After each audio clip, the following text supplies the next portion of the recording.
With the recent banner drops of 2.5, we've gotten our first taste as to how Hoyoverse is planning on dealing with the rerun situation in Honkai Star Rail. Their solution?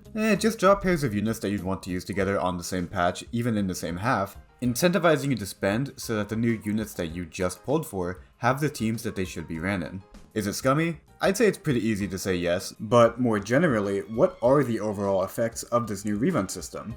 So if you guys haven't played Genshin, which has a larger character roster than HSR, you likely aren't familiar with the struggle that some limited units have had with getting their reruns. Over there, they have consistently kept to having 2 banners per half of a patch, meaning that there can be anywhere from 2 to 4 reruns in a patch, depending on how many new units are introduced at that time. This has slowly accumulated into a problem where some units have to wait obscenely long times to have reruns, which is made even worse with how Hoyoverse can play favorites with who they bring back. For an HSR example, just look at how soon Topaz has had her second rerun before something like Sealight's second rerun. They did try to solve this with this new banner thing that they did where some units are ran together for a limited time, but this was just done once so far and there were only 3 limited units on it anyways, so it really wasn't that impactful. Back over in HSR, our solution to this backup problem is just to have more reruns per patch, which at first just makes a good amount of sense. If more units are being reran, this means that you, on average, have to wait less time for a unit to come back, while also giving more options for newer players to choose how to start on their account, since you are very likely to choose a 5-star in whatever banner is on when you start.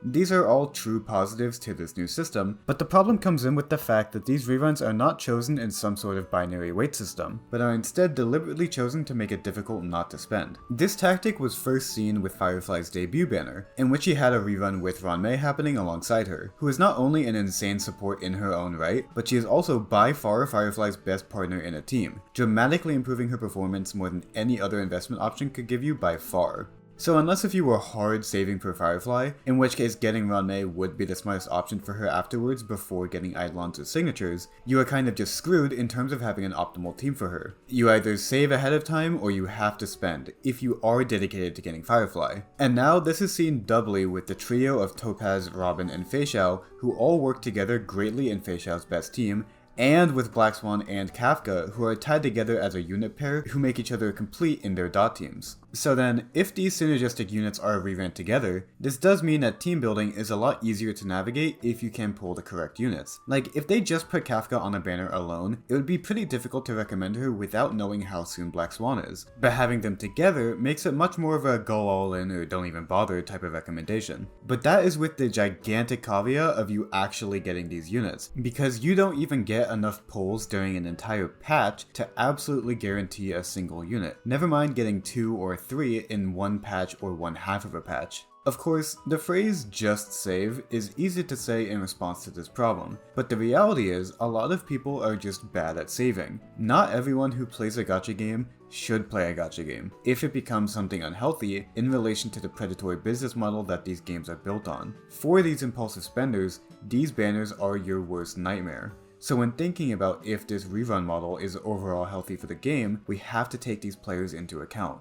In the end, there are 2 types of players here. Either players who care more about the characters, or players who care more about the meta. I'm not even going to begin to say which one of the 2 is a better way to play the game, as it should be obvious in saying that there is no better way to play the game so long as you are responsible. But for these 2 types of players, this new banner system actually affects them both pretty similarly. For players who only care about the meta, this new banner system is actually not that bad, as getting just the correct support in these scenarios is enough of an account upgrade to be satisfied with just by itself. If you get Ranmei and you don't get Firefly, I mean, you still get a Ranmei, so your account is fine. Same thing with getting Robin and not getting Feixiao.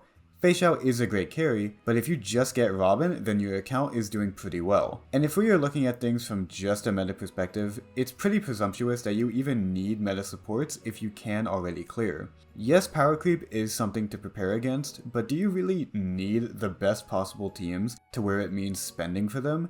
Purely from the standpoint of making your account better? Sure. But from a realistic standpoint, you can probably get by without them. On the other side, if you are the type of player who cares about the character to the point where it doesn't exactly matter to you if you play them in their best possible team, then this banner system is a pretty good deal for you, as again, your favorite will come back for future reruns more often, which makes it more easily manageable to save for Eidolons and signatures. So then, in this context, the only real group of players who this rerun system really negatively affects are players who both care enough about the meta to want to play optimal teams, but not enough to pull smarter options over characters who they want to pull for non-meta reasons, be it playstyle or design or personality or whatever. Now, this group shouldn't be looked down upon. I think it's a perfectly valid mindset to have this middle ground between optimal play and personal preference. So if you find yourself in this group, yeah, this system will be as rough for you as Hoyo can make it. So if you aren't good at saving, learn that skill. Trust me, it's a good skill to have in real life too. The other side of this coin is if there are multiple units that a player likes for non-gameplay reasons who are running at the same time, in which case it's much more easy to just say, get who you can and wait for further reruns, since if you are pulling for a character for reasons besides how they play, it's more manageable to not play them, if that makes sense. Or if you are pulling for a unit for how they play, but you don't plan to use them for any meta reason, then I guess you're kind of in that previous middle ground group then. I don't know, there are 1,000 reasons to want to pull for a character, and I'm just hitting the broad strokes here.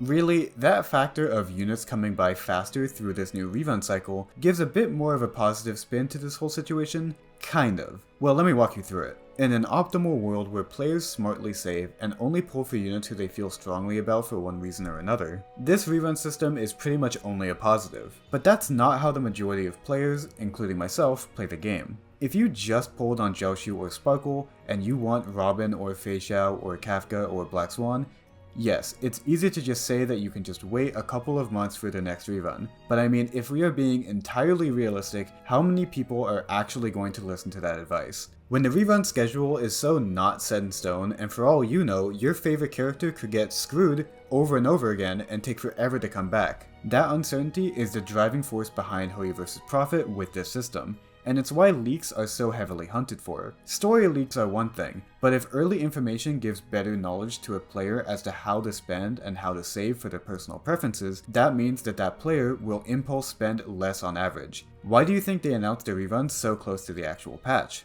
So then, with this new system, this measure of uncertainty is lessened a bit, since on average units should be reappearing faster, meaning that you can have more confidence than before that the wait won't be so excruciating.